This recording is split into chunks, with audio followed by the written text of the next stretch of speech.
No dia seguinte, no fim de um mês. Eu gosto de ler cultura egípcia, história antiga, história do Brasil. Literatura oriental. Eu gosto de romance policial. Eu gosto de história. Tudo aquilo que lemos pode ser chamado de texto, seja uma bula de remédio ou um romance. Mas atenção, nem todo texto é literário.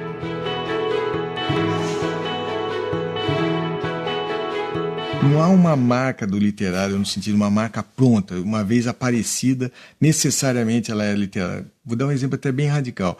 No caso, por exemplo, do verso, da poesia, se você coloca tudo, digamos assim, em versos decassílabos, contando 10 sílabas, em sequência, você vê aquilo na página, ocupando só um pequeno trecho da página, você tende a dizer que aquilo é poesia.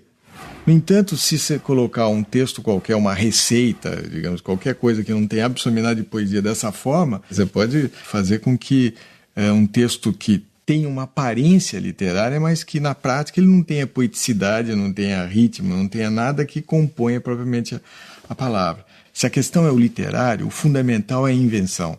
Por exemplo, a criação de uma situação imaginária. Mas pode ser também a criação de palavras novas, pode ser a estruturação de uma linguagem inteiramente nova, um tipo de ação que vai contra, ou de alguma maneira, ou que restabelece, ou mesmo por vezes destrói a própria gramática, o vocabulário, tudo pode ser mexido em termos de literatura. Você já observou como a mesma palavra ou frase pode assumir sentidos e interpretações diferentes de acordo com o tipo de texto em que ela aparece? Vou dar um exemplo para vocês. Tá vendo aquela pedra? Se eu digo para uma pessoa que passa por aqui, cuidado, tem uma pedra no meio do caminho. Essa frase soa como um alerta para ela não tropeçar. Mas essa mesma frase no poema No Meio do Caminho, de Carlos Drummond de Andrade, tem um sentido bem diferente. Nunca me esquecerei desse acontecimento na vida de minhas retinas tão fatigadas. Nunca me esquecerei que no meio do caminho tinha uma pedra. Tinha uma pedra no meio do caminho. No meio do caminho tinha uma pedra. A palavra pedra, ela pode dizer muito da ideia do obstáculo, da dificuldade, mas ela pode ter um horizonte muito mais expressivo, que diz respeito ao próprio significado da poesia e da atitude poética, né, do Carlos Drummond de Andrade. Né? Uma poesia que procura se confrontar com os desafios da vida, que recusa a ideia de uma transcendência que venha nos redimir a nossa existência, né? E que, de fato, insere o homem, né, nessa luta, né, com a sua vida, com o seu dia a dia, com a sua existência. Poesia é o belo trabalhado, é uma artesania. Ela acontece, ela chega ao fim quando você conseguiu dar as formas, a harmonia, o som, a cada palavra, a cada sílaba, a cada letra. Juntando letras, sílabas e palavras, o poeta Manuel de Barros cria muito mais do que frases ou versos. Ele cria imagens. O rio que fazia uma volta atrás da nossa casa era a imagem de um vidro mole. Passou um homem e disse: essa volta que o rio faz se chama enseada. Não era mais a imagem de uma cobra de vidro que fazia uma volta atrás da casa. Era uma enseada. Acho que o nome empobreceu a imagem. É isso que eu chamo de desenho verbal, né? Que você consegue colocar uma imagem na vista do leitor. Colocar uma imagem na vista do leitor. Bonito, né? Só que o olhar varia de um leitor para o outro. Afinal, cada um de nós faz a própria interpretação da obra literária. E quando um livro atravessa gerações, então...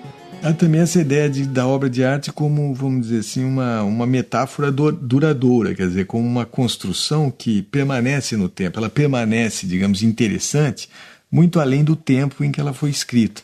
Enquanto as nossas palavras se perdem no momento em que elas são ditas, e a literatura, por algum momento, se reanima, né, e se reaparece nos diferentes tempos com muitos sentidos completamente diversos, inadvertidos e imprevisíveis em relação ao seu tempo original. Você já tentou escrever um texto literário? Eu falo de uma história mesmo, com começo, meio e fim. Como será que o autor cria os personagens? Escolhe onde e quando a trama vai se passar? Para saber desses detalhes, só conversando com o escritor.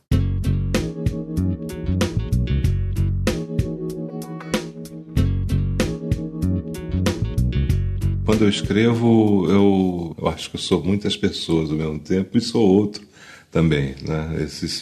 Você inventar essas vidas e dar consistência a elas e dar um pouco de complexidade a essas vidas é trabalhoso. Saber quem é o narrador ou quais são os narradores, quem conta essa história, como vão ser esses personagens e como eles vão mudando ao longo do tempo.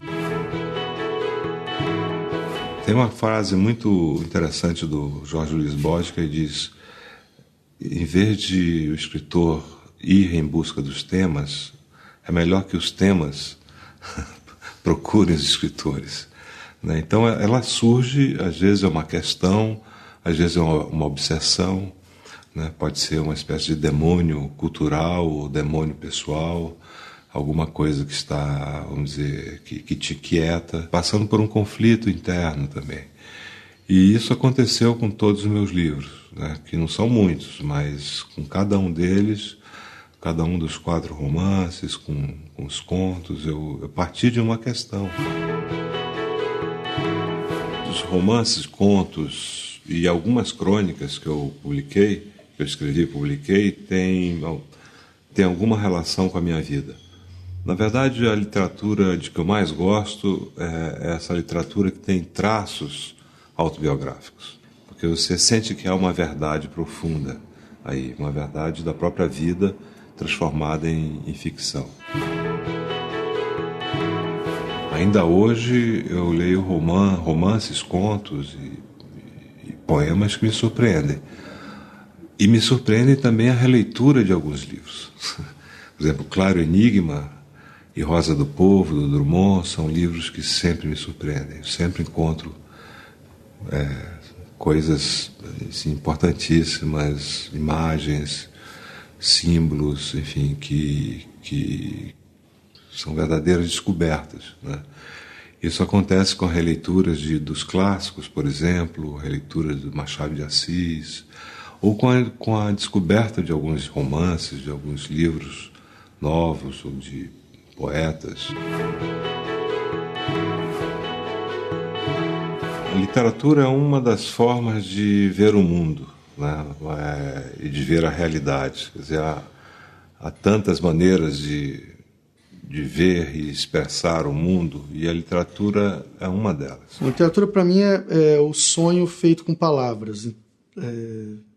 Não o sonho no sentido positivo da palavra, pode ser um pesadelo também, mas é essa ideia do sonho de quando a gente dorme e vive uma vida paralela. Acho que a literatura também é uma espécie de vida paralela. Literatura, ela pode ser várias coisas. No meu caso, ela foi uma válvula de escape, a saída de uma vida comum, que eu também não ia ser um criminoso, mas eu ia ser um cara, de repente, continuar sendo um balconista, continuar sendo um vendedor de uma loja. E eu saí desse senso comum para poder emancipar meu senso crítico. Ela me ensinou, através dos livros que eu li, me deu prazer, me deu alegria, me deu tristeza, me deu várias formas de sentimentos que eu não tinha sentido dentro da minha comunidade, me levou para outros lugares, expandiu minha mente para outros lugares e principalmente me deu o senso crítico. O grande poder da literatura é a imaginação. E, claro, como que ela se resolve, né, através da linguagem, como que ela se dá a ler, a ver através da linguagem. Literatura é a base de tudo.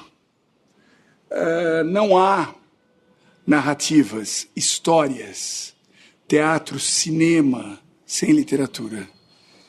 Ela é o pilar, é lá que se sustenta o sonho, a imaginação e os conteúdos. A literatura, para o leitor, ela mostra mundos múltiplos, mundos diferentes. E a literatura também é um momento em que você suspende a realidade. A gente sabe, quando vai abrir um livro de literatura, que a realidade está em outro lugar. E a gente faz um pacto com aquele livro de encontrar, de viver exatamente aquele mundo que está sendo oferecido. E esse exercício de suspender a sua realidade, quando você volta para ela, já é alguma coisa mais ampliada. É quase como se você... É o equivalente a fazer uma caminhada ou uma corrida para o corpo. Oxigena. Para o filósofo e linguista búlgaro Svetan Todorov, a literatura pode muito. Ela pode nos estender a mão quando estamos profundamente deprimidos, nos tornar ainda mais próximos dos outros seres humanos que nos cercam, nos fazer compreender melhor o mundo e nos ajudar a viver.